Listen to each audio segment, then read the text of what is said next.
From Hollywood, it's time now for Edmund O'Brien as... Johnny Dollar? I received a message you called. This is Roy Underwood. Oh, yes, Mr. Underwood. I've been hired by the Plymouth Insurance Company to look into the jewelry you reported stolen. That's what the message said. I wondered when I could see you, find out if you have any idea who stole it. I'll be in my apartment for the rest of the night, and I'll tell you everything you need to know. I know who stole it, and I think I know where you can find her. You make it sound very simple, Mr. Underwood. I'll see you after dinner. Say 8:30.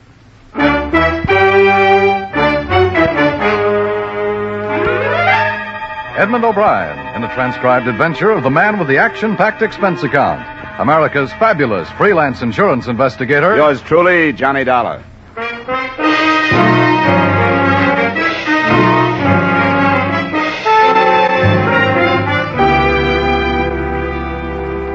Expense account submitted by Special Investigator Johnny Dollar to Home Office, Plymouth Insurance Company, Hartford, Connecticut. The following is an accounting of expenditures during my investigation of the Virginia Town matter. Expense account item 1, $20, transportation and incidentals between Hartford and the Hotel Bentley, New York City. I contacted the policyholder, Roy Underwood, and at 8:45 that first night I arrived at the 63rd Street apartment. The meeting was not in private. We can go in the study. Well, maybe I shouldn't have interrupted you tonight, huh? Oh, won't take long. I'll be right back. A little business. But what am I going to do with him? He just sits there with that character and ignores me. Oh, sure, Ellie, sure. I'll talk to you about it in a minute. Now, excuse me. Just sits there. I hope you'll pardon my not introducing her to you. I will. It gets a little out of hand sometimes. Here. There's whiskey on the table if you want it. No, thanks. This jewelry you reported stolen. I have a description. Will you look at it? Tell me if it's right. Yeah. Yes, this is correct. They were stolen by a woman named Virginia Town. You're sure of that? Oh, yes, I'm sure of it. She was here at a party, very much like this one. I saw her leave with them. You didn't try to stop her? Of course I did. It's not my responsibility to place a thief under arrest. Did you notify the police? No, I was going to, but I thought better of it next morning. I wanted to give her a chance to think twice, too. If she'll bring them back, I won't swear out a complaint. The pieces are all women's jewelry. 2 bracelets and 3 rings. Yes, I buy odd pieces when I can, at a reasonable price. How did she manage to get hold of them? They were in my dresser drawer. She put them on. I told her to take them off. She refused and left. Uh-huh. You mentioned on the phone that you thought you knew where I could find this Virginia Town. Well, I'm not sure, you understand. I tried to phone her at her apartment, but she'd moved out. Then I called her closest friend, a girl called Frances Adams. And she said she didn't know where Virginia was, but I think she was lying. I think Virginia was right there. Where do I find this Frances Adams? Oh, her flat's in Lexington, near 40th. She's a chick girl at the top hat and works till 4 in the morning. I'll give you her address. Before I left, I was shown a posed photograph of Virginia Town inscribed, "To Roy with more thanks than I can ever say." I didn't keep the photograph, but the vision of the face in it stayed with me.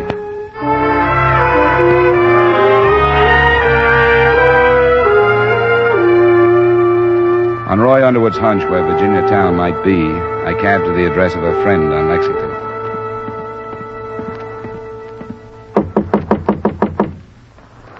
Just a second, Phil. It didn't take... Oh. Miss Virginia Town? Who are you? My name is Dollar. I'm an insurance investigator.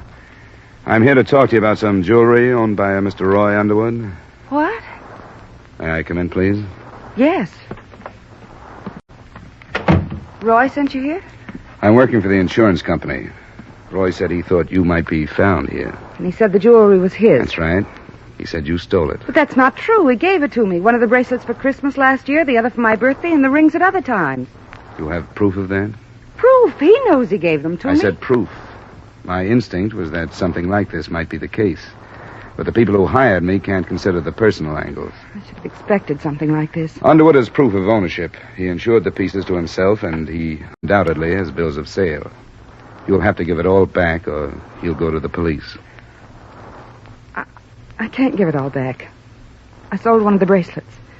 Well, you can buy it again. No, I can't you? couldn't possibly. I sold it at a low price because I didn't have any money and I had to live. You must have friends. Can't you borrow enough to get it back? I have friends, but they're the ones I had before I met Roy. One's a hat-check girl like I was, another's a cab driver. That's who I thought was at the door when you knocked. They aren't the kind of people who can scrape up $1,500 at the drop of a hat.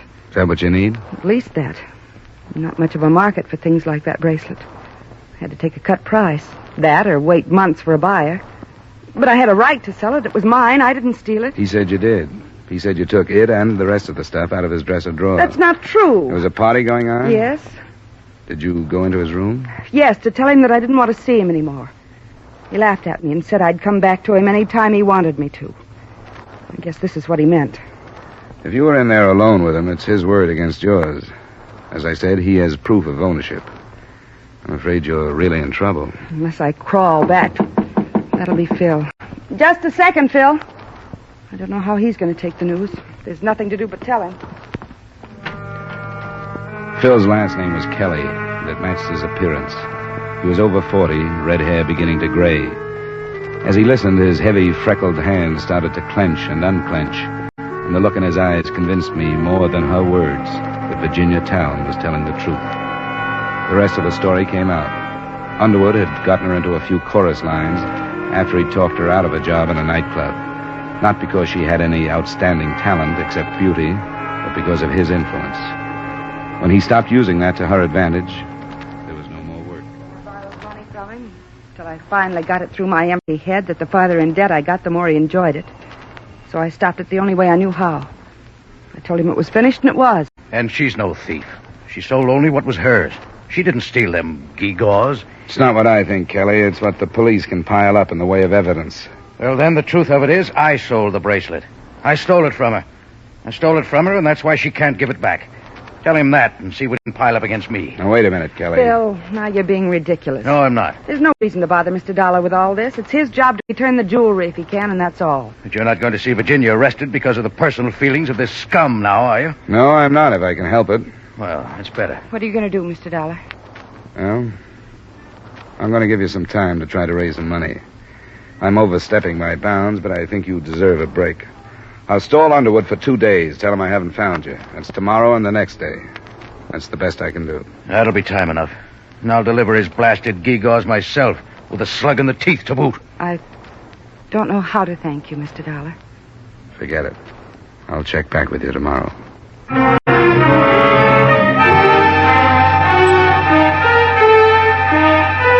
I felt justified in letting personal feelings rule me for that short time, at least, because I was sure the company wouldn't want to be used in any kind of a blackmail scheme. I met Frances Adams, the girl with whom Virginia was sharing the apartment, when I checked the progress the following afternoon. When I went back that evening, a couple of $100 had come in, and Kelly was out trying to raise more. I stayed there alone with Virginia, waiting for him to come back. And I caught myself thinking less about my part of it, and more about the way she was facing what could be in her future. She was uncomplaining and almost naively brave about accepting the possible results of the mistake she had made. I returned to my hotel and called Underwood. I knew I was on thin ice when I stalled him one more day, but it had to end that third night when she calmly gave me the latest development. We couldn't buy the bracelet if we had $5,000, Johnny. I don't get it. It's been cut up. Even one of the larger diamonds has been cut. When did this come out? This afternoon, about 4. Why didn't you call me then? Because I didn't want anybody else to be here when I told you about it. Well, that doesn't seem to make my next move any easier. I'll have to go to Underwood tomorrow morning. I know you will. That's why I wanted to tell you this way. Because the next time I see you, you won't be my friend. You'll be just another man with some evidence. I've grown used to you as a friend, Johnny. I'm sorry it had to happen this way. No matter how it happened, I'm glad it did.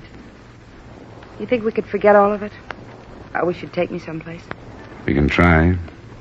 Where do you want to go? Any place. Just have a couple of drinks. I don't care. I just want to go someplace with you. Come on, get up. Sure. Hey. What, Johnny?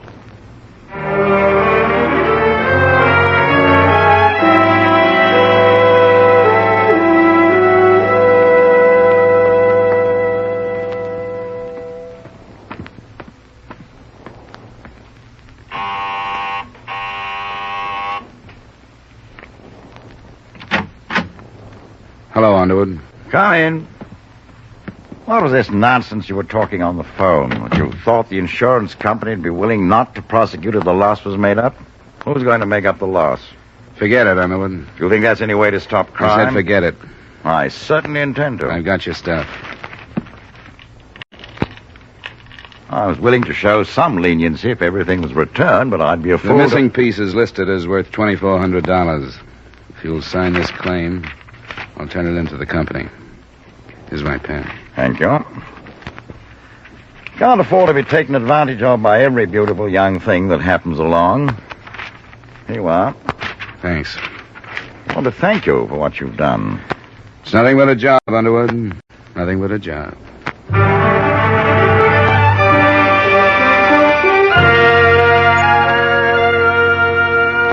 It was 12:15 when I left Underwood's apartment. I had to make my own report on the matter to the police, and that took until 2:30. I then had lunch and went back to my hotel to pack, planning to leave for Hartford as soon as possible. It wasn't very soon. Come. Mr. Dollar? Yeah? Lieutenant Brinker, homicide.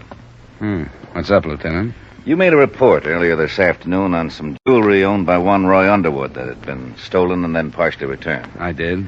I guess we need another statement from you. Stuff is missing again, and Roy Underwood has been shot to death. Come on.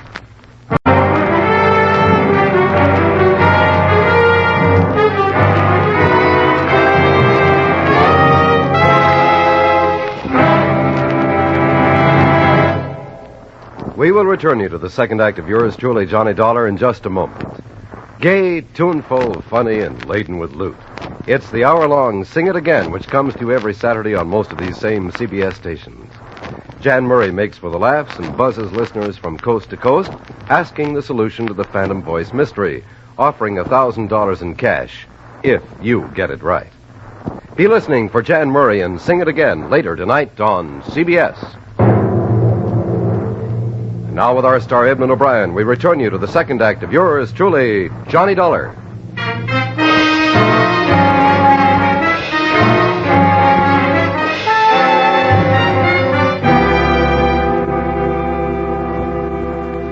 On the way to headquarters with Lieutenant Brinker, I learned that Underwood had been killed in his apartment. The report had been phoned in by the building manager at 2:20 that afternoon when he heard the screaming of Alice Breen. She was the drunken young woman I'd run into the first night on the case. She was being held as a material witness. In spite of the fact that the jewelry was again missing, the police took a dim view of her story that she'd entered the apartment and found Underwood dead. As far as I was concerned, there were a number of things I wish I hadn't done and a number of things I wish I hadn't said in my first report to the police.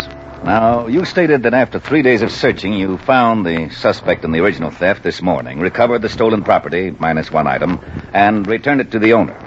Do you think that between the time you found this Virginia town and started back to Underwood's apartment, somebody could have learned about the jewelry and followed you? I'm not sure. If somebody knew about it and planned to steal it, I don't know why they didn't steal it from the town girl. According to your report, this Virginia town told you she considered the property in question to be a series of gifts. That's what she said. If that were true, do you think she would have conspired to armed robbery to regain it? I don't know. Why are you working these possibilities over, Lieutenant? I'm trying to eliminate them as possibilities. This Alice Breen, we know she was involved with Underwood. We're told he was pretty ruthless in getting rid of women he was through with. The motive of passion would be easier to work with. I haven't heard a whole statement. She hasn't made a decent one, but what she told the manager doesn't jibe with what she told us. Lieutenant, I can recheck the town girl's statements and maybe get something if you'll let me do it alone. Why should we do that? Well, you don't have to, but she knows my sympathies are with her. I think she was getting a bad deal from Underwood, and she knows I think so. You've got a good record here in New York, Dollar. You think you might do better alone? I guess I can take a chance on you. You've got quite a bit at stake yourself, haven't you? What do you mean by that? I sent some men to Virginia Town's place. She wasn't there, but the girl she lives with was. What she told my men makes it sound like you found her before you said you did. You can still take a chance on me, Lieutenant. I hope so, Dollar.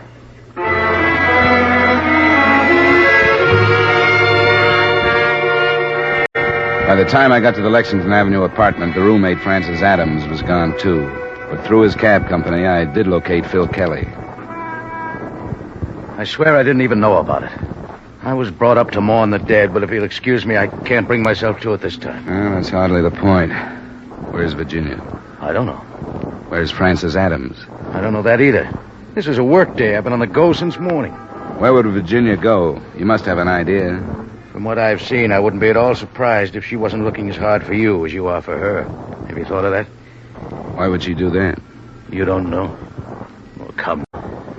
She has the strongest motive for the killing so far. If I can't find her, I'll have to tell the police that's why she's hiding. Now, that isn't so at all. What other reason would she have? They'll ask me that, and I'll have to answer them. She's no murderess. Well, she's acting mighty like one. Get into the cab. I'll take you to her.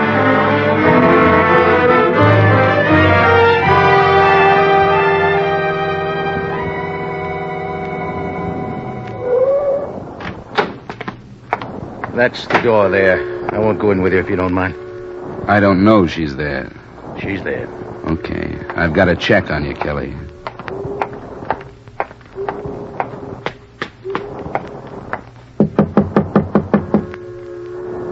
Who is it, Phil? It's Dollar. Let me in. Why did you come here? Who told you where I was? What are you doing here? It's none of your business. You did your job, didn't you? You told me last night that no matter what your personal feelings were, you had to do your job. Well, you did it. Why can't you leave me alone now? If he was still alive, I could. Still alive? The police have been looking for you. Roy Underwood's dead? You didn't know? Of course I didn't know. Johnny. Why are you hiding? Because I didn't want to be arrested. You told me Roy was going to swear out a complaint. He didn't have a chance to. Starting at about 1 o'clock this afternoon, where have you been? Here, Johnny, please. How did you get here? What difference does that make? Kelly bring you? No. And how did he know where you were? Johnny, I came here because you said Roy could swear out a complaint, and it was his word against mine, and that somebody in my spot didn't have much of a chance. I wish you'd been as truthful with me. What do you mean? You've lied to me. No, I haven't. Yes, you have. Now I realize they were stupid, obvious lies.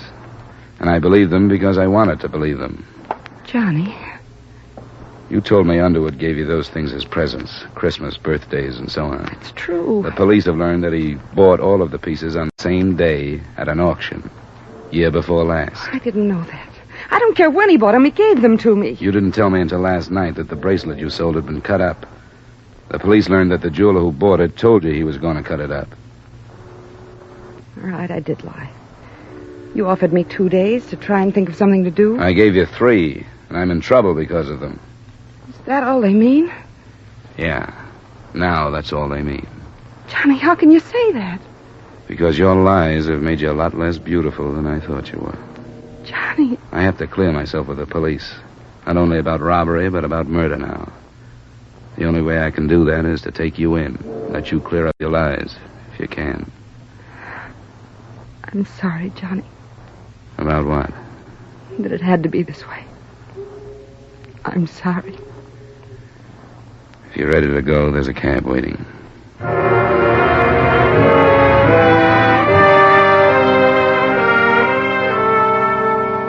It was a silent trip to police headquarters in Kelly's taxi, and Lieutenant Brinker allowed me the privilege of being present while he questioned Virginia for 2 hours.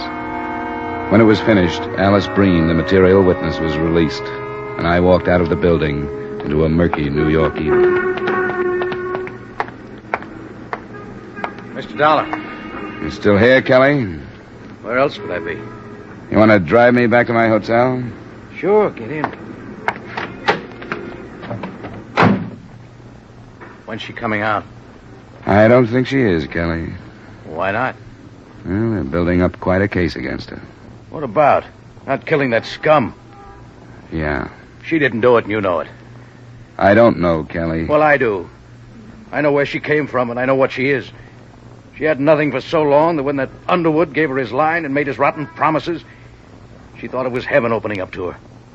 I know, because she told me so. With her eyes shining. Can't you see you've just exposed her motive?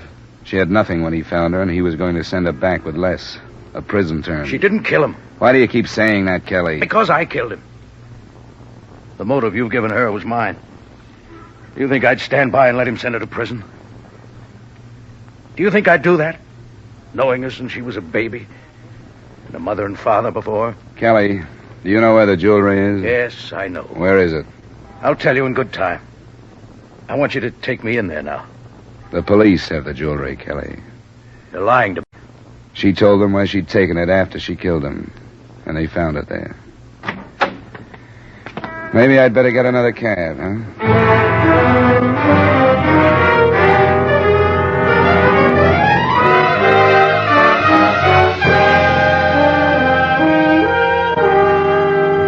Expense account item 2, $230, miscellaneous.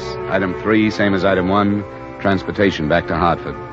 Expense account total, $270. Remarks? Please make the check payable to Charles Hagan, attorney for the defense in the case of the People versus Virginia Town. Yours truly, Johnny Dollar.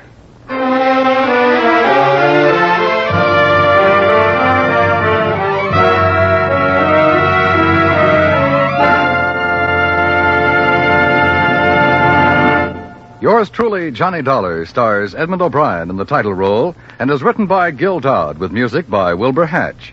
Edmund O'Brien's latest picture is the Paramount Pictures production, The Redhead and the Cowboy.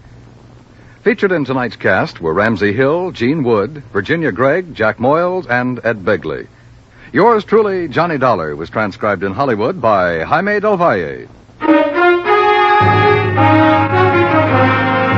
This is Dan Cubberly inviting you to join us next week at this time when Edmund O'Brien returns as... Yours truly, Johnny Dollar.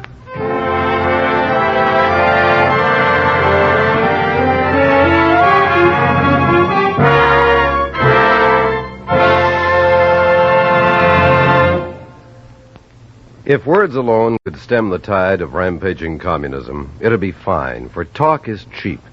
But no amount of sidewalk gossip, intellectual discussion, or silver-tongued oratory has any effect on the ever-surging threat of red aggression.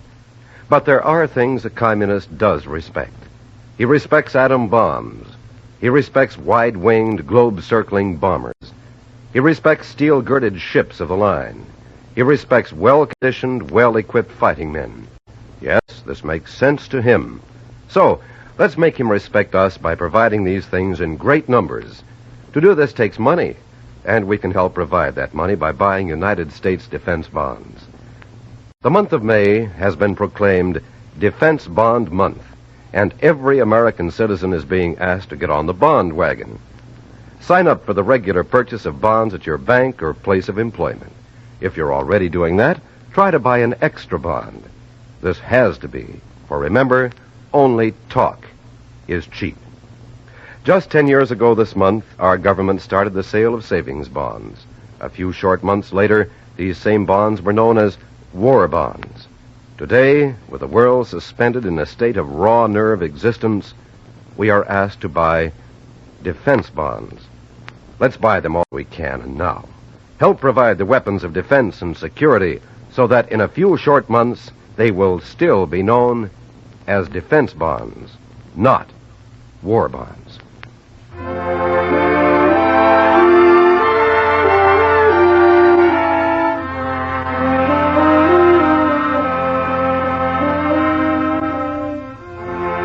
A successful bank robbery gets knocked flat by a schoolboy's baseball on Gangbusters tonight. Don't ask me how it's done, but Gangbusters always dramatizes a true police story. And this story, the case of a game of ball, will be told by the California sheriff who knew the boy and captured the robbers. Be listening for Gangbusters on most of these same CBS stations tonight. Stay tuned now for 5 minutes of the latest news.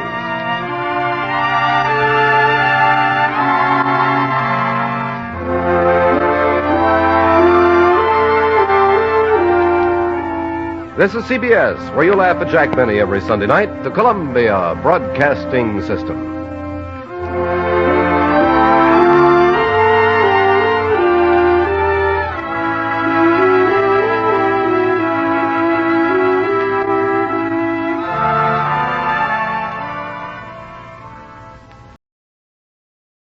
From Hollywood, it's time now for Johnny Dollar. I have your call to the Corazon de Los Angeles Hospital in Tijuana, Mexico. Good, operator. One moment. Hello? Oh, this is Dr. Fernando Hernandez. I'm Johnny Dollar, investigating the wreck of the yacht, the Jolly Roger. The only survivor reported was a cabin boy, and I understand he just died in your hospital. Yes, but under most unusual circumstances, Senor Dollar. That's exactly what I wanted to know. Also, Senor, there are some things he told me earlier that I think you ought to know. Doctor, I'm on my way down there to Tijuana to see you.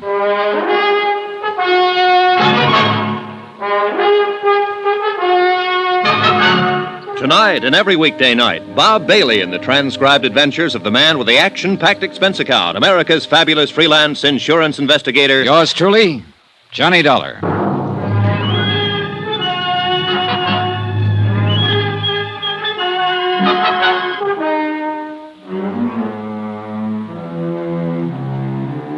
Expense account submitted by Special Investigator Johnny Dollar. Location, San Diego, California. To the Universal Adjustment Bureau, Hartford, Connecticut. Assignment, the Jolly Roger fraud. $460,000 worth of palatial yacht gone down to Davy Jones's locker. Expense account item 9, 40 cents, telephone call. To the hospital in Tijuana from a phone booth at Coast Guard headquarters here in San Diego. Because of the knack Paula Zanagian seemed to have for knowing everything I did, everyone I talked to, even on the telephone, I was afraid to let my call go through, even the Coast Guard switchboard. But before leaving for Tijuana, I checked with Jan Penny and talked briefly again with Lieutenant Smith.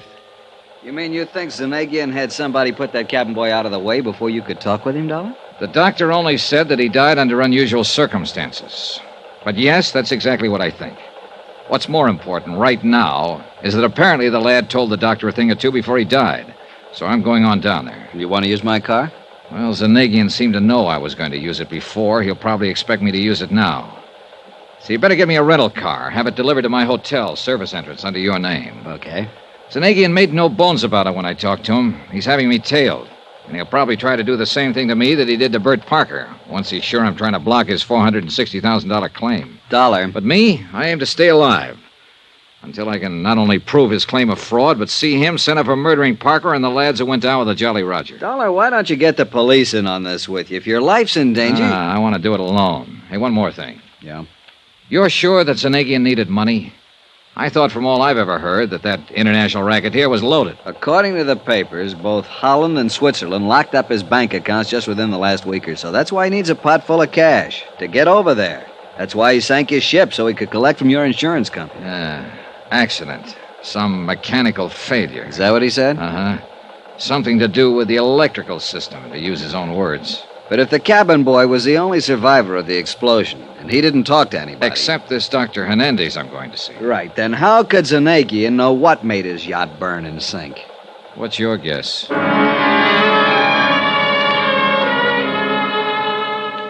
Expense account item 10, $50, deposit on rental car. On the way back to the hotel to pick it up, I kept looking for somebody that I could identify as the tail Zanagian had put on me. But if he was there, I couldn't tag him. And as I drove the few short miles from San Diego to Tijuana, I began to wonder if maybe I was just too small fry for Paula Zanagian, shipping magnate, munition maker, international spy to bother with. Nonetheless, I still kept an eye out for a familiar face, or more to the point, for a familiar car that might be following me. Midday traffic on the big broad highway was astonishingly sparse. A handful of tourist-type cars loaded with families on the way across the border for a quick look-see at Mexico. A handful of movers who were on their way to see how far and how long their American dollars would keep them in favorably exchanged Mexican pesos. Some smart Cadillacs, some of them towing outboard runabouts and filled with eager-eyed fishermen. And the usual run of trucks, big trucks and trailers. The boys who made a living behind the wheel, the best drivers on the road, wherever they were, loaded with goods for transport between states or countries or what have you. I drove fast, I drove slowly, and I still didn't see any car that might have been following me. To make sure, I took off on a gravel side road, drove a mile or more, and waited. Nobody followed me. So I finally gave up and went back to the main highway. At the border, I asked the guards where the Corazon de los Angeles hospital was, drove the car to it, parked in back, and asked the first nurse I could find, and I should have stopped right there because she was beautiful, asked her where Dr. Hernandez hung out. Hernandez spoiled a beautiful romance in the budding and led me into his office.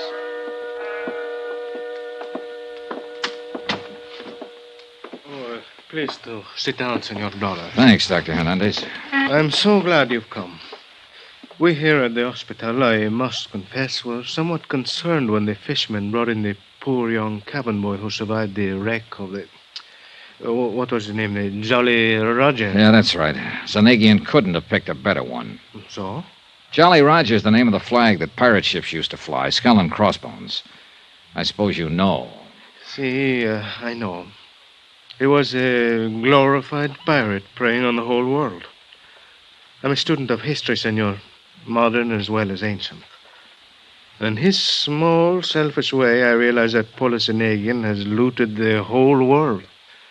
A dangerous man. You say you were worried when his cabin boy showed up. Because there was a man who called and wished to visit him. Insisted on it. Oh? See, but... Of course, because of his condition, we could not permit it.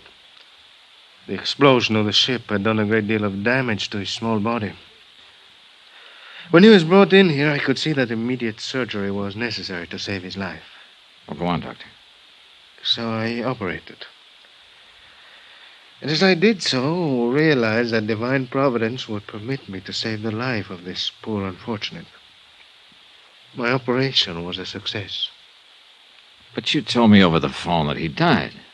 We are a poor hospital, and usually we're not able to provide such things.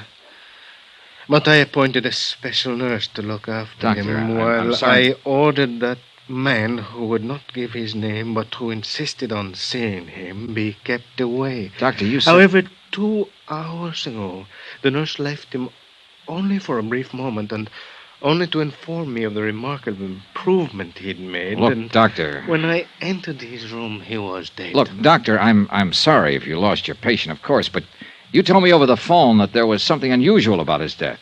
That's why I came down here. He would have lived. He would have lived, Senor Zola. Yes, I know. Except that someone got into the room with him during the brief moment he was left alone. Got into him and killed him with this. What is it? A knitting needle? I think so. He would have been well again, Senor, but he was killed. Murdered. Have you told the police about this? See, and they are what you call at a loss. Oh, brother. Well, how do you think I feel? I was going to tell them what I knew about the unfortunate boy when your telephone call came. Then I decided perhaps I'd best talk to you first. Well, just what is it you know about him? It is what he knew about the sinking of the boat. The Jolly Roger. See. Thanks to adrenaline and other stimulants I administered even before we began the anesthetic for the operation that saved his life. Only it didn't stay so long. See. He regained consciousness long enough to talk with me. He talked a great deal. Well? Well, Doctor, what did he tell you? My notes. I kept very careful notes in this drawer. And What is it, Doctor? What's the matter? the notes I had, they're gone. Gone? Here. I kept them here because I knew they'd help to solve the crime of the sinking of the ship. Well, what did this boy tell you? Notes or no notes, Doctor? You must remember something of what he told you. Well, see, yes. Well, what? That he'd seen a strange device taken aboard the ship. He was young and curious, as all boys are. Yeah? That only the captain of the vessel had handled it, had taken it to the engine room. That he had inquired about it and been told to mind his own affairs. Well, what kind of a device was it? Did he tell you? Like a clock, he said. A clock on a large box, like an alarm clock. It was set for 2:35. He hold everything. That was the time the Coast Guard patrol plane saw the explosion. I knew that. All right, go on, Doctor. That, Senor Dollar, is all. Well, I don't know about you, but it sounds to me like Zanagian or one of his men or both planted a time bomb in the engine room of that yacht. See? No. Now, wait a minute. Yes? If the captain knew about it... Hey, look, Doctor, the U.S. Coast Guard reported that the only survivor was this cabin boy. Now, surely the captain wouldn't have let himself get blown up. Oh, no, he would not, except for one thing. Yeah? And I tell you only what I know from the cabin boy. Oh, yeah, what's that? This trip was a test. Before the ship, the yacht, was to go on a long trip. It had many new devices on it. Uh-huh. A large, tall mast for what you call a radar. Yeah, go on. The Capitan, when they reach a point of the Coronado Islands, ordered a small boat put, over the sand. Yeah, that's right, go on. But in doing so, the radar mast, fell down, and the Capitan was struck by it. Therefore... Doctor, now listen carefully. Tell no one you've talked to me. Tell your local police, if you like, what you learned from the cabin boy. Report it to your Coast Guard or whatever you have to do down here in Mexico. But don't, under any circumstances, let anyone know you've talked to me. I do not understand, senor. You wonder where your notes on the cabin boy are? Well, if you ask me, Zanegian is looking them over right now. Impossible. Nothing is impossible with a guy like him. Now, what I'm getting at is this. I'm a marked man, Doctor. He's after me, and he'll be after anybody who tries to help me. Cannot believe. Well, you'd better, if you want to stay in one piece, so take no chances. I don't think I was followed down here, but I may have been. If so, your life is in danger, same as mine. So please, watch your step until I can pin whatever it takes on Zanegian to send him off for life. This is fantastic. Yeah, sure it is. But outside of you and a girl named Jan Penny and... Doctor, may I use that phone of yours for a call across the border? Well, of course. Here. Thanks. Hello? Hello, operator. I want to call Coast Guard headquarters in San Diego, California. Lieutenant John Smith. You know something? Your Mexican operators speak as good English. Hello? Yes, thank you. You seem alarmed, Senor Dollar. Are you Doc, sure? I just hope you find no cause for alarm before this mess is over. But I say it again. Watch your step. The mere fact that you've talked with me that... Hello? Oh, where can I reach him? Well, sure, I'll talk to anybody there at headquarters. Hello, I'm calling Lieutenant John... I see. Thanks. What is it, Mr. Dollar? Lieutenant Smith is dead. What? A hit-and-run accident. About an hour after I left him. Watch your step, Doctor. See. And you too, Senor Dollar.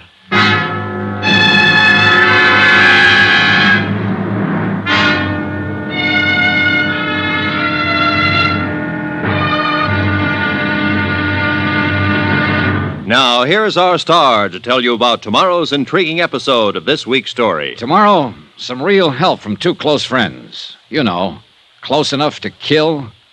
Join us, won't you? Yours truly, Johnny Dollar.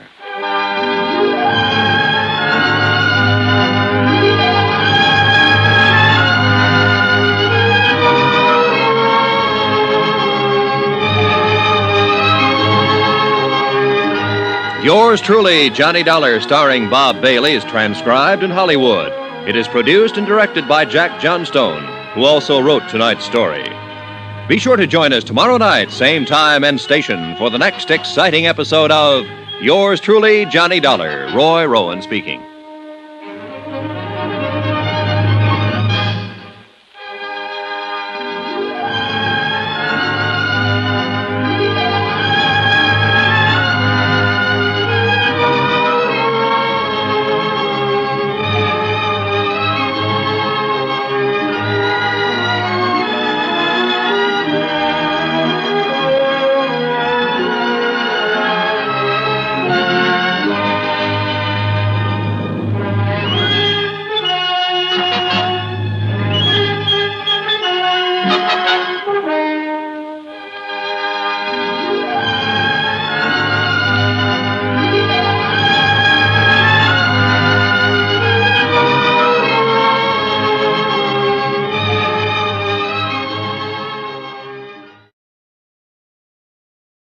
From Hollywood, it's time now for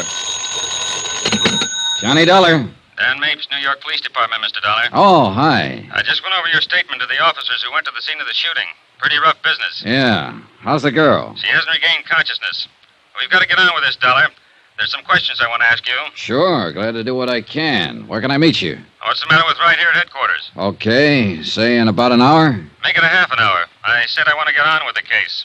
Room 212, Sergeant Daniel Mapes. Okay, Sergeant, I'll be there.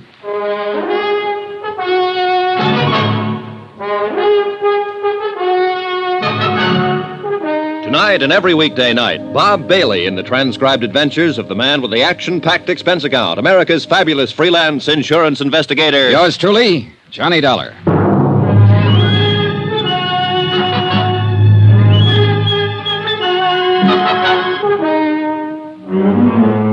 Expense account submitted by Special Investigator Johnny Dollar to Four State Insurance Company, Wilmington, Delaware. The following is an accounting of expenditures during my investigation of the Todd matter, a burglary that occurred 6 months ago, but the murder try occurred only a few hours ago. Expense account item 6, $16.40, one telegram. From me to Chief Investigator Don Freed, Four State Insurance. I explained events up to date and requested that Freed contact their New York office and employ counsel for me in the event the New York police chose to hold me as a material witness in the shooting of Gloria Tierney. We aren't going to hold you. Why should we? I don't know. Why should you? Sit down. Take it easy. Okay, thanks. So, you're a freelance insurance investigator. Yeah, that's right. Working for Four State out of Wilmington, huh? That's right. Okay. Suppose you give it to me. Well, you got it right in front of you there in that report. I told it to the investigating officers right after the shooting last night. Now you tell it to me. All right. I made an appointment to meet this girl. She called me about 12 o'clock midnight, and I went on over to her apartment. She wasn't around when I got there, so I waited and talked to her landlady. A few minutes later, I saw her coming across the street. I went over to meet her because she looked like she'd been hurt or something. I walked her back across the street. Somebody pulled up in a car just as we got to the curbing. Says here, Black Caddy, 1955 Coupe de Ville. Yeah, I didn't pay too much attention. What was the license number? Couldn't tell. It was blacked out. Okay, go on. There was a man in it. I didn't see his face. Didn't even notice him, really. He just started shooting. The girl was hit 3 times. I was trying to help her, and he got away. Well, what else? That's it. Okay. Tell me why you were in here yesterday afternoon checking to see if this Gloria Tierney had a record. I was about to contact her. I wanted to know if she'd ever been in trouble. Now tell me what you're working on. The Todd case. Todd? Yeah, a burglary out in Long Island about 7 months ago. I had reason to believe the girl might be able to help me on it. Because of what? Because of her mink coat. Well, I'm glad you answered that way, Dollar. The coat's in the lab now. They're looking it over. We found it listed in our stolen property files. So far, your story is okay, but believe me, it isn't over yet. Huh? Tell me more. We know about the coat. We want to know about the girl who was wearing it.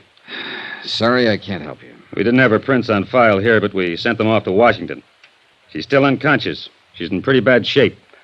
She can't talk. You can. What's her angle? I don't know. You don't know who shot her. You didn't get the license number.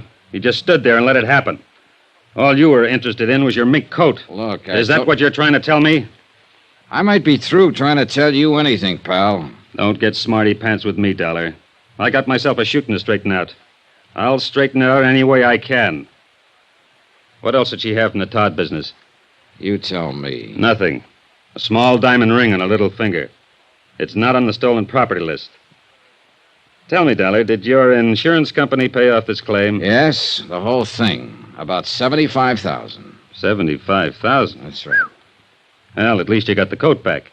Even if it has got 3 bullet holes in it. Maybe we'll get a line on the whole job. If she regains consciousness. Meanwhile, you can sit here and tell me about your tip. What? Who put you on to Gloria Tierney? No, I'm afraid I can't tell you that. Why not? Because I promised not to disclose any names. Oh, I can tell you this much, though. The man who told me about Gloria Tierney couldn't possibly have had anything to do with the Todd case. He was in prison when it happened. Let's have his name so I can check it. He's in Indiana now. He's got a name in Indiana. What is it? Sorry. You going to sit there and tell me he gave you a name to start with and that's all you bought? Yep. Suppose I told you I don't believe anything. And then I think I'll hold you for a while until you forget about whatever deal you made with an ex-con. Well, suppose I told you that a lawyer for my insurance company is on his way down here right now just to see that I get treated right. What's funny? You insurance guys. You know what? You give me a pain. Right here. We went on like that a little while. Then I accompanied Sergeant Mapes to Gloria Tierney's apartment. A full crew of technicians were there, giving the premises a complete check. Mapes dispatched 2 sets of detectives to cover the neighborhood for possible witnesses to the shooting. Another pair began to cover the apartment house itself. I went with Mapes to talk to the manager, Mrs. Stromberg. She looked white and shaken. You remember, Mr. Dollar? Yes. Hello, Mr. Dollar. How's poor Gloria? Not very good, Mrs. Stromberg. She's still unconscious. And we're still pretty much in the dark about all this, Mrs. Stromberg. Where is she? What hospital? I'd like to go see her. Maybe there's something I can do. Best thing you can do is try to help us find out who shot her. She's at the police emergency hospital right now, Mrs. Stromberg. I'll have them phone you when she can see people. Well, thank you. Oh, what an awful thing. Well, what's it all about? Why would anyone want to shoot Gloria? We hope we can ask her that question. Right now, we're going to try to find out all we can, and maybe you can help us. Well, I hope so. What can I tell you? Where she worked, how she lived, what people she knew. Oh, dear. Yesterday, you told me you'd known her for a year. Yes, ever since she moved in. All right. Was she a nice girl? Of course she was a nice girl. Quiet, minded her own business. Where's she work at? Well, I don't know. I mean, Gloria doesn't work as far as I know. Who pays her rent? She always gave me a check. Who gave her a check? Well, I really don't know. Don't you know anything? What's the matter with you? Well, I'm trying. Mapes, why don't you go sit down? All right, I'll sit down here. Mrs. Stromberg, what can you tell us about her? Do you know where we can contact her family? Think about it. Well, I don't know. I know they live in California somewhere, but that's all I do know. She talked about them now and then. Uh-huh. How about her friends here in town? What about them? Well, for instance, the man who drove the black Cadillac last night. I never saw that car around here before. Did she talk about her friends to you? Why, no. Well, she's a pretty girl, young. Boyfriends? Oh, yes, she did talk about them now and then. Do you suppose one of them had something to do with this? Mrs. Stromberg, some guy pulled up in a black caddy last night and pumped 3 slugs into her. She acted funny before that, according to you. Run out when she was supposed to meet Dollar here. Don't you know if any of her friends drove a car like that? No. You know this, but you don't know that. What kind of a friend were you? What? What kind of a friend were you? That girl's lying in a hospital right now. She's got a slug here, another one here, and here. They've operated twice. You weep and holler and stand around wringing your hands about her, but you won't open your mouth about helping us find who did it. Now, let's start with that car again. You've got the front apartment here. You can see the street from those 2 windows. Have you ever seen that black caddy here before? Yes. Well, why didn't you say so in the first place? Whose is it? I don't know. I don't know his full name. Well, what do you know about him? His name is Bill something. Bill something. Yes? That's a big help. What does he look like? Where does he work? What does he do? I don't know. I really don't know. She never introduced me to him, but she talked about him. She'd say, Bill's coming by tonight, or Bill did this, or Bill did that, but she never mentioned his last name. But he drove the caddy. Yes. Now, what does he look like? I told you, she never introduced me. I heard that part. But I know if someone young and fresh and pretty like Gloria Tierney lived across the hall from my wife would be at the window every time she heard the bell ring or heard a car drive up out front. She'd want to see who was buying her the candy and flowers, who was knocking on the door. Isn't that so, Mrs. Stromberg? Yes. No. Yes. Well, what do you mean? Now, look. For the 3rd time, what does this guy Bill look like? Well, he's tall and very dark. Tall? What does that mean? Tall like me? Tall like Dollar? Tall like what? Like Mr. Dollar. How old? How'd he dress? What kind of build? Easy, Mapes. Why don't you go through that offering me to sit down part now? All right. I was wrong about you, Mapes. I admit it. Well, maybe I was kind of wrong about you, Dollar. Hardly anybody ever admits anything these days. Okay. I'm sorry I'm raising my voice, Mrs. Stromberg. But tell us about the man. All you can remember about Bill. Heavy? Light? A husky fella, and he dressed very nicely, too. What color was his hair? Dark, I think. He always wore a hat. How about his eyes? I don't know. Uh-huh. About how old would you say? Oh, 30, maybe 35. I'm not very good at ages. How often did he come here to see her? Oh, once or twice a week. Gloria's been going with him? Yes. Did she ever mention where he works or what he does? No, she never mentioned that. Do you have any idea how long she's known him? How long she's been going with him? Well, I have no idea. I just know he's been coming to see her ever since she moved in here. This, Bill. Would you say he had money, Mrs. Stromberg? Yes, I'd say so. He drove that big, expensive car and always dressed so nice. And, of course, he gave Gloria that coat. The mink coat? Yes. Oh. Do you know if he ever gave her any jewelry? I don't know. I don't think so. Gloria'd usually run across the hall and show me when he gave her something. Mostly they were small gifts, candy, and things like that, but I don't remember if he ever gave her any jewelry. Did he ever bring any friends here? I don't know. All right. Was Gloria going to marry him? Oh, she never talked about it. You sure about that? Yes, she never said, and I never asked. Why? Why not? Well, I don't know. I never asked her. I wanted to, but I never asked her. You think right away I've been a busybody watching that girl and so on. Well, yes, I watched her from time to time, and I was her friend here. But there are some things we just didn't talk about. There sure were. Well, as you ask me questions, I realize how much we didn't talk about. I can't tell you where she came from or where her family is or who Bill is or what she planned for the future. I just know she was a nice, decent, honest sort of a girl. Yes, we got that impression, Mrs. Stromberg. Anything you want to ask, Dollar? No. My apologies again for raising my voice. Thank you for the information, Mrs. Stromberg. Come on, Dollar. Okay. Goodbye. Goodbye. Goodbye. Well, you got it out of her. Yeah, but I don't trust her. Took too much work.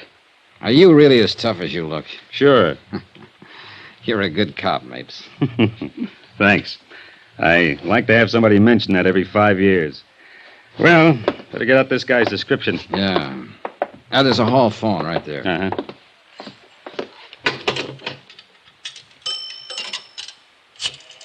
Well, we sure haven't got much to go on.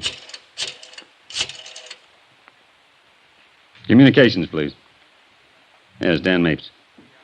I want an APB out on... What? Oh, I'll give it to you later. Johnny, the hospital phoned in 2 minutes ago. Gloria. Yes. They think she's dying.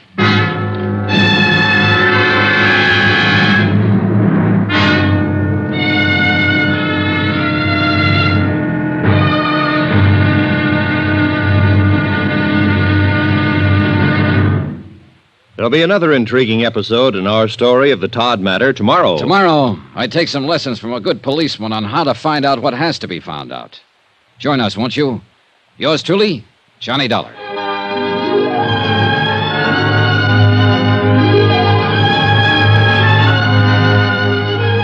Yours truly, Johnny Dollar, starring Bob Bailey, is transcribed in Hollywood. Written by John Dawson, it is produced and directed by Jack Johnstone.